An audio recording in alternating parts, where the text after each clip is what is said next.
right, welcome back to a Raptors podcast. I'm your host, Lucky Roberts. I do want to start out with a big apology to my roommates upstairs. I understand it is late at night, but just needed to get this podcast out and done with. So, once again, I do apologize, and I can hear. I'm sorry. I'm sorry, is what I'm trying to say. But it's been another loss filled week for the Raptors. I'm not going to say it was unexpected. It started out with a 123-103 loss to the Los Angeles Lakers in LA, and the Raptors don't win any, and they're currently 2-12 as it currently stands. LeBron James, Austin Reeves, and Anthony Davis combining for 20 points each in a rout of the Toronto Raptors. One of the first real routs of this season for the Raptors, who have had a pretty respectful tank up until this point. But the Lakers were just way too much for the Raptors, with Emmanuel Quickley, who's been in and out of the lineup throughout this week. I'll give you a little hint with that, dropping 12 points in a frustrating bounce-back game to his opener of the season. Second game of the season. RJ Barrett also throws up a stinker, and so when you have Barrett and Quickley both basically 4 for 15, 5 for 15 from the field, you're not looking like you're going to be competing in that basketball game. And they weren't. Both of them were also negative 20 in the plus minuses. RJ Barrett took a little bit of a step back running the offense for this team in this game, and Emmanuel Quickley couldn't really step into that role. It was just, a good game for Boucher off the bench, who continues to bring that energy and surprisingly consistent three-point shot this season. But still, you're asking a lot of Chris Boucher if he's your sixth man. You're asking a lot of Davion Mitchell, Jonathan Mobo, and Jamison Battle, and Jamal Shed to become your bench. And if you're playing Bruno, and I'm going to say it time and time again, if you're playing Bruno Fernando more than 5 minutes in a basketball game, you're not going to win that basketball game because it's Bruno Fernando. And he's a 15th man on any team except for the Raptors. Anyway, he's another nothing game for him. 10 minutes, 4 points, nothing else on the stat sheet except for a block. Negative 10. Total, decent game, 14, 10 boards. He's been good for that. He's been getting a lot more of the offensive load with Scotty out, and he's been delivering, which I am surprised to see. He's had some more good performances throughout this week, and I'm really excited with what I've seen offensively from him. He seems to be a lot more aggressive and a lot more focused this season compared to last season, where he was just basically doing his best Bruno Fernando impression throughout the second half of last year, just lollygagging out there. But yeah, I need to see a lot more from our bench, which basically gave us nothing outside of Chris Boucher, and I need to see a lot more from our starters, and more specifically our stars with Emmanuel Quickley and RJ Barrett, as they both shot basically 5 for 15 from the field. And Ochai, Grady continue to be welcome starters as they shine in these roles. Abaji with 16 and 6. He's been a steady presence in the starting lineup. He's had 13 points per game, 4 rebounds on pretty good shooting splits. He's currently on the year 44% from 3 and 52 from the field. One of the more efficient players from the field this year. And Grady Dick also shooting the bejeebus out of the 3 ball. He's, 33%, but on high volume here for the Raptors, 19 points per game. I'm sure it'll slowly even out for Grady Dick, but even just to see that amount of production from him, 14 points, 3 assists, is a welcome addition. But, not going to linger on this game too much. The Raptors fall to the Lakers, who are a good basketball team, and the Raptors, as much as we hate to say it, are tanking. So a tough loss to start the week. Then we move on to a Bucks game, which I actually watched in a bar, which was a great and a fun experience. I went to the Hello and Welcome pod. They're part of the reason why I started this podcast, and My buddy and I went, and we won some free tickets. I welcome anybody else to join. It's a hell of a time, and we went to see the Raptors in their NBA Cup group play debut against the Milwaukee Bucks and throw up another stinker. 85 points total for the Raptors in this one. The Bucks could only also muster up 99, and the Bucks were begging for the Raptors to be in this game, begging for anybody but Grady Dick to show up, and nobody else did. Basically, Grady Dick had 32, 4 for 10 from 3, 14 free throws, really got to the line, and he's really been able to get his head down and get to the basket when he needs to this season, and which is pretty interesting because a lot of guys will just say, oh, his swing skill is 3-point shooting, like Ochai, right? You say, oh, his swing skill is 3-point shooting, like RJ. But if you look at Grady Dick's swing skill, is actually creating his shot outside, off the dribble. And he's been able to create a shot not by, shooting long twos, but actually by getting to the rim and finishing through contact, which is something I thought was pretty far away in his game, but has really come along this year, and he's been a really high-quality finisher around the basket. And you could see it in this game, especially as he got fouled a lot and was able to knock down 14 of 16. The only other fouls, there's only 2 other fouls called on Raptors the entire game. It's pretty crazy, but then you look at the Bucks, and they had 9 free throws for Giannis, and then only 2 other fouls called the entire game from their side. So I think the refs sort of just swallowed their whistles for what was a game I think everybody wanted to end as soon as it started. Just another stinker from RJ Barrett. This time we were without Quickly in the lineup. Barrett 3 for 14, negative 23. He's really lost his way from his hot streak. Podol once again throwing up 13 and 8. He's going to give you that 3 steals, 2 blocks. Once again, not throwing all my hate behind Jakob Podol. He's been pretty impressive. And you got 8 and 7 from Ochai, which is probably what you're going to get on a basis when we have all of our starters in. Once again, only guy to show up off the bench was Chris Boucher. Bruno Fernando actually had 13 rebounds off the bench, which was incredible. He did a really good impression of Bismack Biyombo in this one, which was a welcome sight, but that's the only time I've really seen him look impressive in a Raptors uniform. Boucher, though, coming off the bench, nailing 2 threes. Once again, just hustle off the bench. Nobody else scored any points except for Jamison Battle with 4. My buddy actually was able to get Jamison Battle the 3rd star on the Hello and Welcome pod just because of his name and his merit. Just because you realize he's on the court when you see him, because he's sort of a guy who does not look like other NBA players in the fact that you don't really know his name when he comes on the court. I've had many people say, "Who's that guy? Who's him? He doesn't really look like he should be out there." And usually he doesn't, because I'm not entirely sold he's an NBA player. I'm not entirely sold he'll be on this roster after this season. But, he can shoot a little bit. He's out there moving the ball.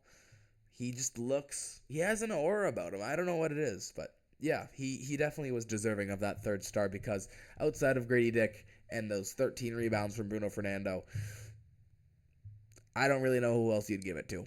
Podol or Boucher. Maybe Ochai, but just not the best game, especially when you're only putting up 85 points, and when 32 of them are Grady Dick. RJ Barrett, nobody else could muster anything else offensively. Davion Mitchell with just the 1 point. Very nice of him to offer us 1 point in this game, but it was pretty funny because RJ Barrett, negative 23. Davion Mitchell scoring 1 point. Had a positive plus-minus. +1 plus-minus for Davion in 33 minutes. So they just really lost the minutes that were without him. Is pretty clear. And the Bucks dominate. It was Giannis, a little bit of a tempered game from Giannis. Didn't really show us all of his cards. Didn't really pull out all of the stops. I think that's partly because he's frustrated with his team, and partly because the Raptors weren't competing. I think mainly because the Raptors weren't competing.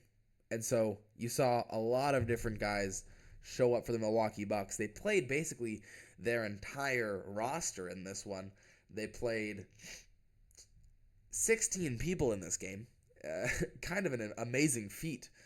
Bobby Portis was great off the bench. He had some amazing minutes for them. Just once again, energy guy off the bench. Just a bigger Ochai, I would say. Brook Lopez had the highest plus minus in the game, 13 and 7, 3 blocks, 2 steals. He's still a defensive menace in his elder years. And AJ Green getting the start, inefficient. Ryan Rollins getting the start, inefficient. Taurean Prince getting the start, kind of efficient, kind of also what is he doing out there. But they were able to get away with it with Pat Connaughton and DeLon Wright filling in some minutes from the bench because the Raptors aren't a good basketball team, and I will continue to hammer that point through as we move on to our third game of this week where the Raptors took on the Detroit Pistons, and at least they competed in this one. But once again, the Raptors were leading to enter the fourth quarter and blew it in the fourth quarter, losing 99-95 against the Detroit Pistons, who are slightly competitive this year because the East is just that bad. They're 6-8, surprising a lot of people. And the Raptors, not really surprising a lot of people. And it was Jakob Poeltl's emergence in this one, 25-18, and he had a really good final game of the week as well that I won't spoil. RJ Barrett getting his shot down a little bit more, still 6 for 18, still kind of inefficient, but he was a plus 14, so it's good to see that effect in the box score and him continue to assert the reins of the offense. Ochai, not so much. Grady Dick, 4 for 17. Now it was his turn to fall down, and it's, once again, you're looking at the bench, and where can I find any productive minutes? Not with Cruz Boucher this time. 14 minutes, -10. Not with Jamison Battle. 14 minutes, -27 off of the bench for Jamison Battle. Scored 9 points. Had the most points off the bench. -27? You're only out there for 14 minutes, Jamison. Calm down. Like, what are you doing out there where you score 9 points? You're 3 of 4 from the field, 3 of 4 from 3. And you let up 27 more points on your own end. It's kind of incredible feat for Battle. Must have coincided with Wendell Moore's minutes because he was a plus 18 in this one. And once again, it's one of those games where I can't really tell you why the Pistons beat the Raptors. They're both sort of bad, but the Raptors always find a way to lose. I don't know why. They always find a way to lose. It's not like it benefits them to lose or anything. I don't know. But they find a way down the stretch. And it's another thing that I just want to talk about is just my frustration with the Raptors' clutch time play calling is the fact that everybody knows, because we run it every single time, where we'll get in the huddle and we'll say, okay, RJ, I want you to sprint to the top of the key. I want you to get the basketball from whoever has it. And I want you to create your own shot because, I mean, honestly, I understand it. I wouldn't ask anybody else to do it. But I would also like to draw up a play or something because RJ Cook is not the best play. That is not the shot unless you want to tank. Then it is the shot, and it is damn predictable because they guard it every single time. RJ, you're going to dribble to your left because you're left-handed and try to finish with your left? Surprising. I've never seen that before. That's basically his one move, and he's not going to create anything shot-wise that's efficient off of the dribble either. And yeah, the Raptors lose because of it, maybe purposefully. I'm really starting to believe that these losses, there's got to be a correlation somewhere. But yeah, Poeltl absolutely dominates the big men. At least it's good to know that he's better than Jalen Duren. At least he's better than one other big in this basketball league because every other game he gets dominated on the defensive end. Sure, he has a couple blocks, but they end up putting, Sabonis puts up 30 and 10, or you could say for any big we've faced, right? Even Brook Lopez, but they put up Anthony Davis. They put up more points than Jakob Poeltl every single time. But Poeltl, at least he's better than Jalen Duren. At least.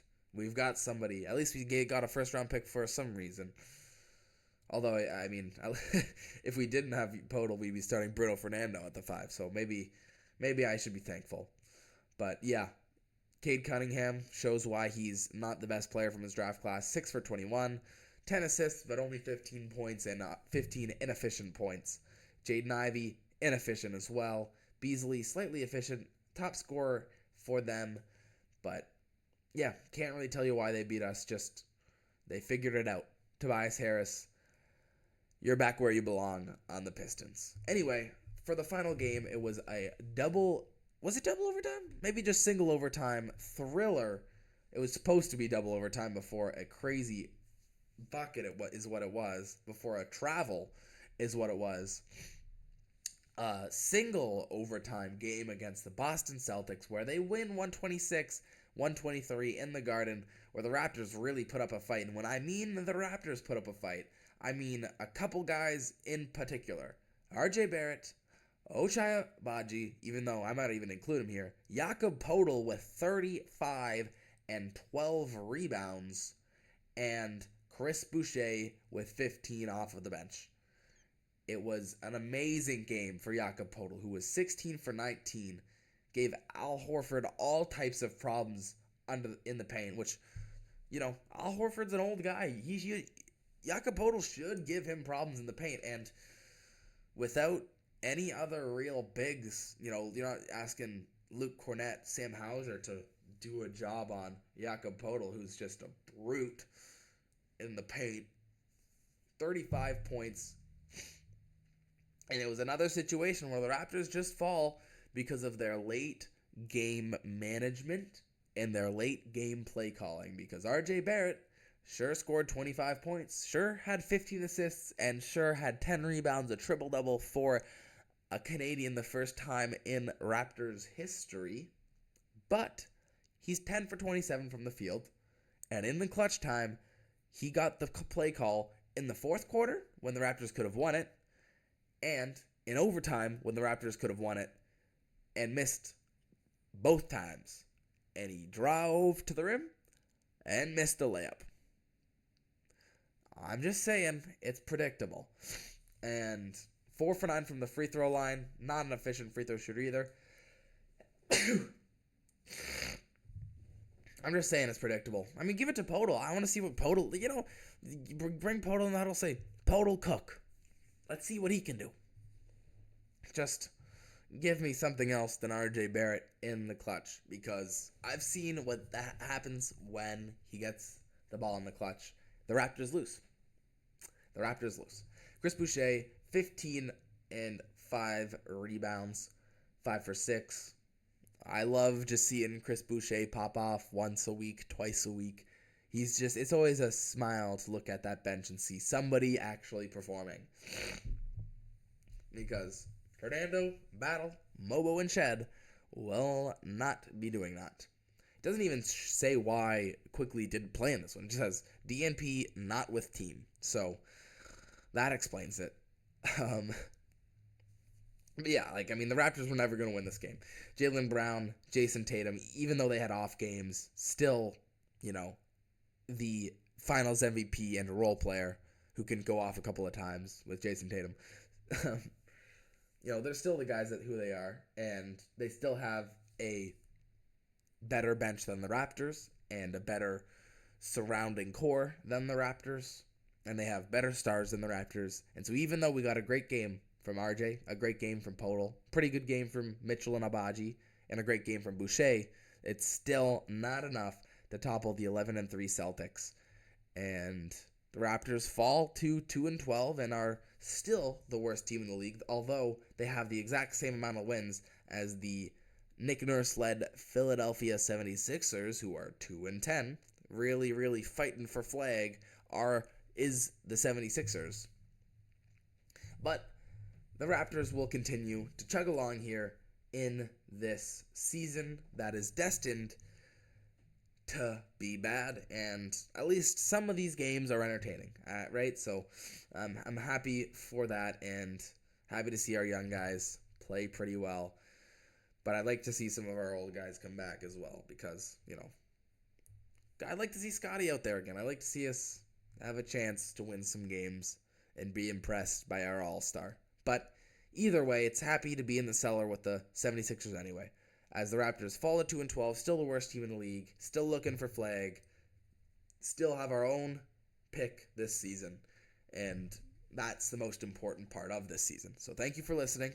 I've been your host, Lucky Roberts. You can follow me on Twitter if you want. Do whatever you want. I'm not your boss. Thank you for listening. Thank you to my roommates, and have a great night.